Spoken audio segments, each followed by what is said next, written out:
من شک ندارم انسان هایی که حیوانات رو دوست دارن و بهشون عشق می‌ورزن، کمکشون میکنن، حمایتشون میکنن، با عشق نگاهشون میکنن و دخالتی در رفتار و زندگیشون نمیکنن، قطعا این حس رو نسبت به انسان ها هم دارن.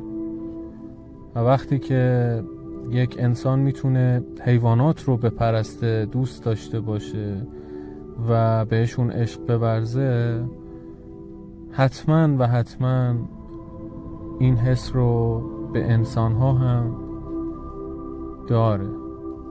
اگه دقت کنید احتمالاً متوجه میشید آدمایی رو میشناسید که با حیوونا خیلی رابطه خوبی دارن و آسیبی هم به انسان‌های اطرافشون نمیزنن.